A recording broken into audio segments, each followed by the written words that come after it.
നമസ്കാരം.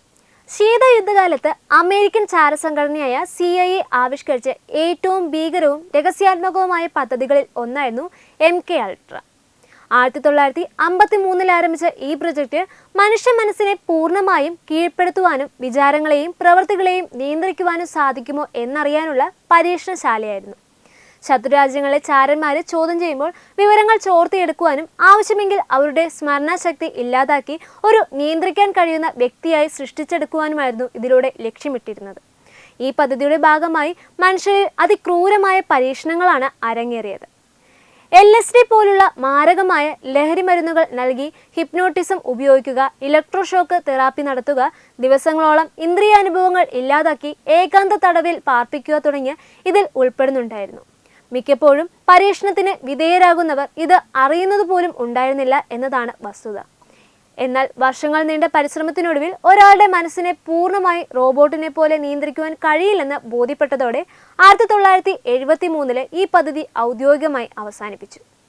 MK ultra അവസാനിച്ചുവെങ്കിലും അതിന്റെ ആധുനിക പതിപ്പുകൾ ഇന്നും നിലവിലുണ്ടെന്ന വാദങ്ങളും ഗൂഢാലോചന സിദ്ധാന്തങ്ങളും സജീവമാണ്.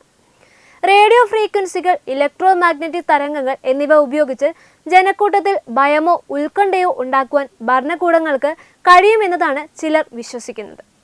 സൈക്കോ ട്രാക്കിംഗ് ആയുധങ്ങൾ എന്ന് വിളിക്കപ്പെടുന്ന ഇവ ദൂരെയുള്ള വ്യക്തികളുടെ മസ്തിഷ്കം തരംഗങ്ങളിൽ മാറ്റം വരുത്തുവാൻ പ്രാപ്തമാണെന്ന വാദത്തിന് പക്ഷേ ശാസ്ത്രീയമായ തെളിവുകളൊന്നുമില്ല. ഇന്നത്തെ ഇറാൻ-ഇസ്രായേൽ സംഘർഷത്തിൽ മിസൈലുകളേക്കാൾ പ്രഹരശേഷിയുള്ളത് ക്വാണ്ടിറ്റീവ് വാർ എന്ന മനസ്സിനെ ലക്ഷ്യം വെച്ചുള്ള യുദ്ധമുറയാണ്. ഇസ്രായേലിന്റെ ചാരസംഘടനയായ മൊസാദും അമേരിക്കൻ ഏജൻസികളും ഇറാനിലെ ഉന്നത ഉദ്യോഗസ്ഥരുടെ സൈനികരുടെയും മനസാന്നിധ്യം തകർക്കുവാൻ അത്യാധുനികമായ ഡിജിറ്റൽ സംവിധാനങ്ങൾ ഉപയോഗിക്കുന്നുണ്ട്. ശത്രുപക്ഷത്തെ സൈനികരുടെ ഫോണുകളിലേക്ക് കൃത്യമായ ഇടവേളകളിൽ വ്യാജമായ സന്ദേശങ്ങൾ അയച്ചും കുടുംബാംഗങ്ങളെക്കുറിച്ചുള്ള ആശങ്കകൾ കുത്തിവെച്ചും അവരുടെ തീരുമാനങ്ങളെ എടുക്കുവാനുള്ള കഴിവിനെ തളർത്തുന്ന രീതിയാണ് ഇത്. അത്തരത്തിൽ നിരവധി വീഡിയോകൾ പ്രചരിക്കുകയും ചെയ്തത് നമ്മൾ കണ്ടതാണ്.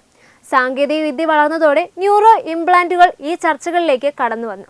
മസ്തിഷ്കത്തിൽ ചിപ്പുകൾ വെച്ച് വിചാരങ്ങളെ ഡിജിറ്റലായി നിയന്ത്രിക്കാം എന്നതാണ് ഇതിന്റെ അടിസ്ഥാനം. നിലവിൽ എലോൺ മസ്കിന്റെ ന്യൂറോലിങ്ക് പോലുള്ള പദ്ധതികൾ പക്ഷാഘാതം വന്നവരെ സഹായിക്കാനോ കൃത്രിമ അവയവങ്ങൾ ചലിപ്പിക്കുവാനോ ലക്ഷ്യമിട്ടുള്ളതാണെങ്കിലും ഭാവിയിൽ ഇത് മനുഷ്യനെ യന്ത്രമാക്കാൻ ദുരുപയോഗം ചെയ്യാമോ എന്ന ആശങ്ക പലരും പങ്കുവെക്കുന്നുമുണ്ട്.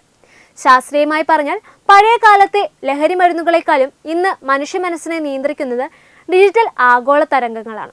സോഷ്യൽ മീഡിയയിലൂടെ നമ്മൾ എന്ത് കാണണം, എന്ത് ചിന്തിക്കണം, ആരെ വോട്ട് ചെയ്യണം എന്നുവരെ നമ്മുടെ താല്പര്യങ്ങൾ വിശകലനം ചെയ്യുന്ന അൽഗോരിതങ്ങൾ തീരുമാനിക്കുന്നു. ബോധപൂർവമായ നിയന്ത്രണങ്ങളെക്കാൾ ഉപബോധ മനസ്സിലേക്ക് ആശയങ്ങൾ കുത്തിവെക്കുന്ന രീതിയാണ് ആധുനിക ലോകം നേരിടുന്ന ഏറ്റവും വലിയ മൈൻഡ് കൺട്രോൾ. ഗൂഢപദ്ധതികളെക്കുറിച്ചുള്ള വാദങ്ങൾക്ക് കൃത്യമായ തെളിവുകൾ ഇല്ലെങ്കിലും മനുഷ്യന്റെ സ്വകാര്യതയിലേക്കും ചിന്തകളിലേക്കുമുള്ള കടന്നുകയറ്റം ഒരു യാഥാർത്ഥ്യമായി തുടരുന്നു. ന്യൂസ് ഡെസ്ക് തത്വമൈ TV.